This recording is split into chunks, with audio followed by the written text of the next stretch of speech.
हैं, डॉक्टर्स को भी उसमें बेनिफिट मिलता है कि आपके पास डेटा इमीडिएटली है, दे कैन कोरिलेट। लास्ट 5 दिन का देख सकते हैं उनकी ईसीजी एप्पल वॉच ने लिया, एप्पल वॉच की लास्ट 5 डेज की ईसीजी से one can really go into diagnostics. Other things is implants में नई नई चीजें आ रही हैं। आज अगर आप देखें, अगर बाईपास सर्जरी होती थी, अब वो बाईपास सर्जरी के लिए आपको पूरा रिब केज को काट के धड़कते दिल में एक नई ऑलमोस्ट एक नया वेसल डालना पड़ता था। टुडे वो बाईपास सर्जरी हार्ट वॉल्व जो है वो एक नॉर्मल स्टेंट के रूप में आ चुका है, आपके ग्रोइन एरिया से जाता है और आपका हार्ट वॉल्व को वो रिप्लेस कर देता है। ऑक्लूडर्स है, बच्चों में हार्ट होल हो जाता है बचपन में ही, पैदा होते ही। उन बच्चों की जिंदगी लगभग 4 से 5 महीने की ही होती है। इमीडिएटली आज ऐसे डिवाइसेस आ गए, इम्प्लांट्स आ गए हैं जिससे कि वो गारंटी है कि नेक्स्ट 73 इयर्स तक हार्ट में there is not going to be any anomaly itself. So नई टेक्नोलॉजीज आ रही हैं, एआई है, रोबोटिक्स जैसे साहब ने अभी बात करी थी। रोबोटिक अभी सक्सेसफुल नहीं है, 90% देखा रिजल्ट, तो अभी 78% ही रिजल्ट उसका सक्सेस देखा गया है।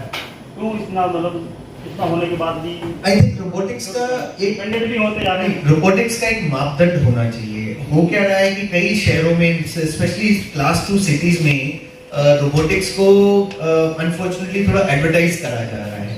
जब तक पेशेंट रियली रेडी ना हो रोबोटिक्स के लिए तब तक उसको नहीं एक्सेप्ट करना चाहिए। सो ये कुछ फेलियर्स हो सकते हैं और वो कुछ ही आते हैं। In fact when it comes to the media it's only those failures which come. But I think Siddharth ji will be better off to inform you. Today robotics in large healthcare facilities are 100% safe.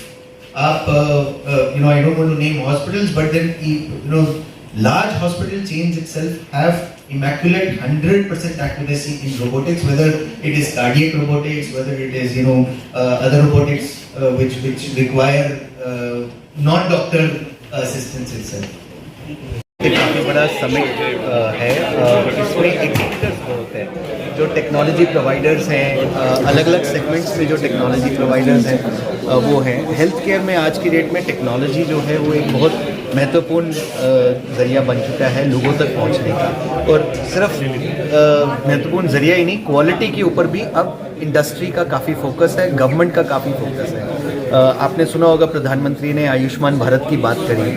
Ayushman Bharat में 2 चीज़ें बहुत सशक्त तरीके से प्रधानमंत्री ने बोली हैं। एक कि हमारी हेल्थ केयर जो है वो लास्ट माइल तक पहुंचनी चाहिए, मतलब every person needs to receive health care. Second, health care की क्वालिटी जो है वो ग्लोबल स्टैंडर्ड्स के हिसाब से होनी चाहिए। तो आज का जो ये कार्यक्रम है, यहाँ पर लगभग 300 से अधिक एग्जिबिटर्स हैं, जिसमें कि lot of people are exhibiting new age technologies, whether वो एआई की हैं, आर्टिफिशियल इंटेलिजेंस से रिलेटेड हैं, वेदर वो न्यू अप्लायंसेस से रिलेटेड हैं, न्यू सेटअप से रिलेटेड हैं, नए इनोवेशन से रिलेटेड हैं। सो ये बहुत महत्वपूर्ण कॉन्फ्रेंस है। और सबसे बड़ी बात है कि गवर्नमेंट बनने के बाद ये सबसे बड़ा हेल्थ केयर जमावड़ा है। हेल्थ टूरिज्म सेक्टर बहुत ज़्यादा फोकस कर रहा है इंडिया में, तो यूरोप से लेकर और टूरिज्म सेक्टर बहुत ज़्यादा बढ़ चुका है। उस पर जो हमारा यहाँ पर लग रहा है, कितना फ़ायदा मिलेगा, दोनों तरफ से कितना फ़ायदा दोनों को मिलता है। जो आता है इलाज कराने आते हैं और जो यहाँ पर उनको ट्रीटमेंट किया जा सकता है नए निवेदन। देखिए, मेडिकल वैल्यू टूरिज्म जिसको कि आप हेल्थ केयर टूरिज्म कह रहे हैं, वो एक बहुत बड़ा सेगमेंट बन चुका है। इसके 2 रीज़न्स हैं। पहला रीज़न कि इंडिया में quality of health care and cost of health care का काफ़ी ज़्यादा मापदंड जो है वो अच्छा रखा गया है। आज अगर हम देखें, हमारे हॉस्पिटल्स जो हैं वो बेस्ट क्वालिटी इक्विपमेंट्स के साथ लेस हैं।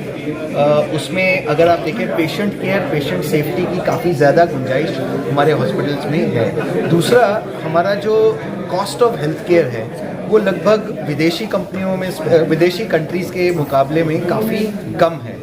अगर आप वही यूएस में चले जाएं, यूरोप में चले जाएं, मिडिल ईस्ट में चले जाएं, साउथ ईस्ट एशियन कंट्रीज़ में चले जाएं, वहाँ पर लिटरली जिसे कहते हैं ना, paying out of the noses, literally out of pocket expenses जो हैं वो बहुत ज़्यादा हाई है।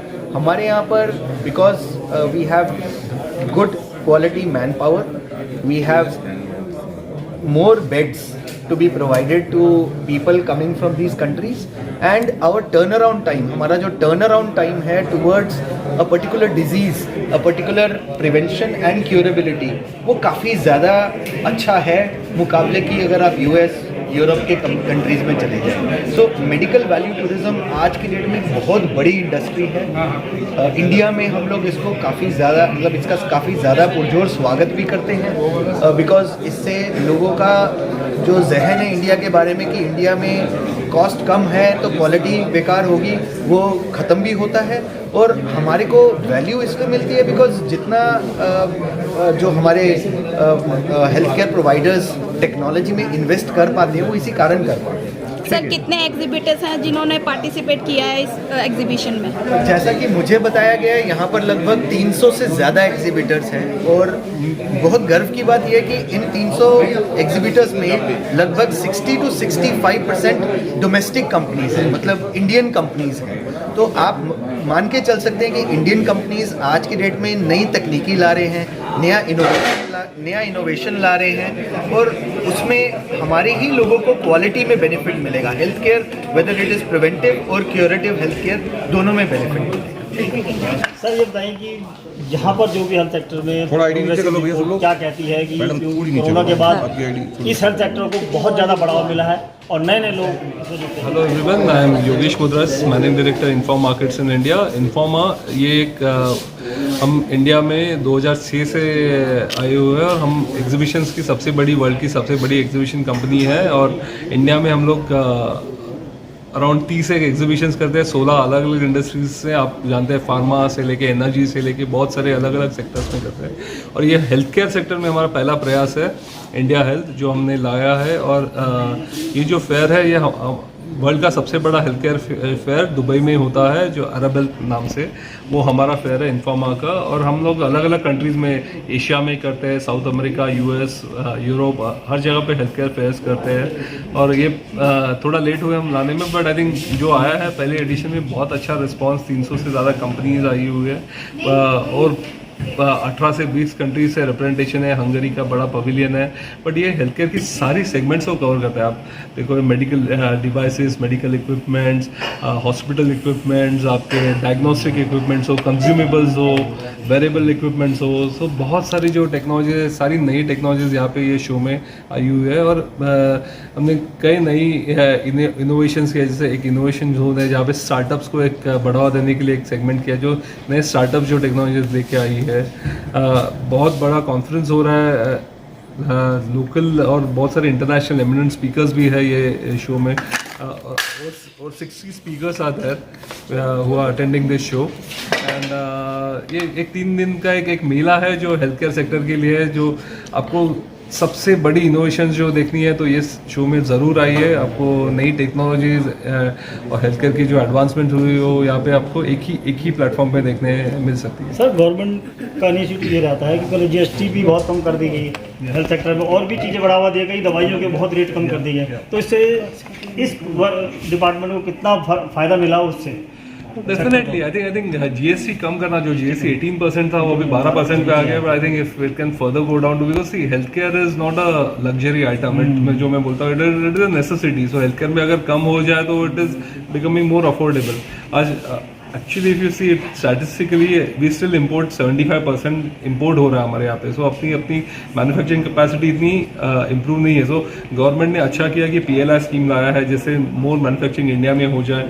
तो अगर वो बेनिफिट्स और बढ़ाएंगे, ऑलरेडी जो 15% से 25% पे आई है वो आई थिंक धीरे धीरे 50%, 60% मैन्युफैक्चरिंग इंडिया में हो, then India can become manufacturing base of the world. I think already export होना चालू हो गया। तो I think government is working in the right direction. Just give that support to the industry, because आज हम लोग एक लेवल प्लेइंग फील्ड करेंगे इंडियन कंपनीज के लिए, मैन्युफैक्चरिंग के लिए, तो एक बहुत अच्छा साथ मिलेगा इंडियन कंपनीज को। जैसे चाइना में दिया जा रहा है, बाकी कंट्रीज में दिया जा रहा है, उनको फ्री सब्सिडीज मिलती है, वाटर हो, बिजली हो या लैंड हो, सस्ते में मिल जाती है। वैसे कुछ बेनिफिट्स अगर इंडियन मैन्युफैक्चरर्स जो इसमें है अगर आ जाएंगे तो एक मेडिकल, एंड इंडिया जितना बड़ा मार्केट कोई है नहीं। So I think 1.4 billion people, so I think this will only help bringing prices down for the domestic अपने इंडिया के लिए एंड एक्सपोर्ट बेस बनाने के लिए। यहाँ पर डोमेस्टिक ज़्यादा है आए हुए पार्टिसिपेंट या फॉरेन? डोमेस्टिक भी है, इंटरनेशनल भी है, अराउंड 20 कंट्रीज से पार्टिसिपेशन भी है, हंगेरियन पवेलियन भी है, बट मेजोरिटी आई थिंक से अराउंड 70-75% डोमेस्टिक है। Thank you.